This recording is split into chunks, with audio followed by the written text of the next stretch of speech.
Next on Outside Source, we're going to switch to Malaysia because its former Prime Minister, Najib Razak, has been sent to prison for his role in a vast financial scandal known as 1MDB. He got 12 years for abuse of power and more time for money laundering and breach of trust, plus a $49 million fine. Here's his reaction. This is definitely not the end of the world because there's a process of appeal and we hope that we would be successful there. Mr. Razak was also found to have received a payment of nearly $10 million from this state fund, but frankly, that's nothing compared to the scale of the story. 1MDB was a sovereign wealth fund that was set up by Najib Razak in 2009 when he was Prime Minister.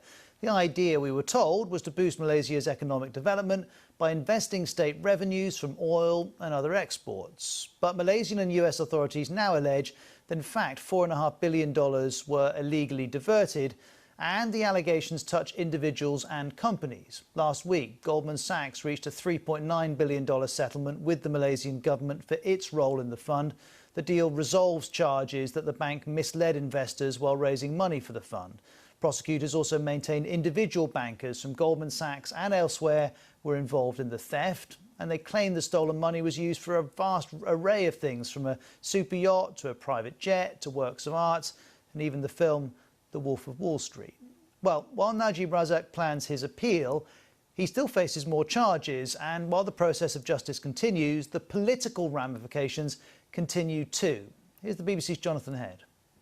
This is a dramatic fall for a man once at the pinnacle of power in Malaysia, who seemed untouchable, even as one of the world's biggest financial scandals swirled around him.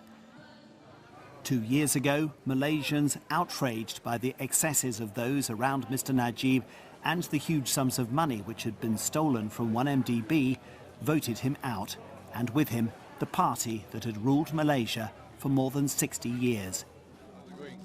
Mr. Najib was seemingly undeterred, still enjoying the support of many ethnic Malays who remain loyal to his party. But with this historic conviction, the first of such a senior figure, his long political career may now be at an end. Let's bring in Nisha Santarelli from BBC Marketplace, who's been covering this story from the very beginning. Let's talk about Mr. Razak. Tell me more about the other charges he's facing. Well, Ross, Najib Razak has basically gotten a conviction in the first of a total of 5 separate trials. And so these are expected to extend into 2021. And from the clip earlier, Mr. Najib seemed very optimistic given the fact that he now faces decades in jail from all these multiple charges and trials. But he is consistently denying any wrongdoing in relation to 1MDB, and so he is set and expected to appeal this conviction, and so he is probably going to be pouring a lot of money into legal fees to navigate his way out of this, given he is still an influential figure within his own political party. And if that's the former Prime Minister, help me understand what's happening to him and how it fits in with, say, that deal with Goldman Sachs. Well, I think that the conviction of Najib Razak in the trial today in Malaysia came as a surprise to many of us who've been watching this case. It was very encouraging for ordinary Malaysians, given they've been campaigning for years for greater accountability, transparency, and tackling corruption in government. And so to see such a decisive decision from the judge today in Malaysia really validates the views on the Malaysian justice system.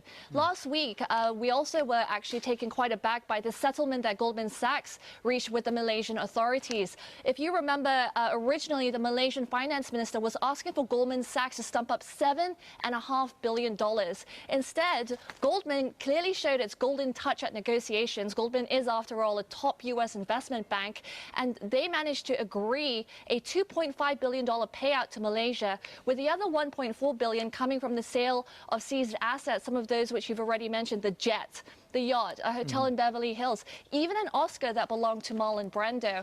And so I think when it comes to the next step of the case, people are really watching to see what happens between Goldman Sachs and the US Department of Justice, which has also been pursuing its own investigation. 1MDB, even though it was a Malaysian state fund, really turned into a huge global financial scandal with multiple investigations in different jurisdictions like Singapore, Switzerland, and the US. And so that's the next thing we'll all watching out for whether Goldman is able to reach a settlement with the DOJ and avoid its first ever criminal charges against them. And meanwhile, is it right that the authorities are still seeking various individuals in connection with this? I feel like we talked about this every couple of months, but the search still goes on in some cases. So in terms of other people associated with this case, because it's such a sprawling thing, I'm just going to zone in on the alleged mastermind, this Malaysian businessman called Jolo, who has been pictured over the years partying with A-list celebrities and throwing these lavish parties and spending habits that really is like something out of a Hollywood movie. You mentioned Wolf of Wall Street. So he is seen as the really big kahuna, but authorities aren't able to get a hold of him. He is believed to be hiding somewhere in China. But as long as he remains a fugitive from justice, 1MDB can never be really fully resolved.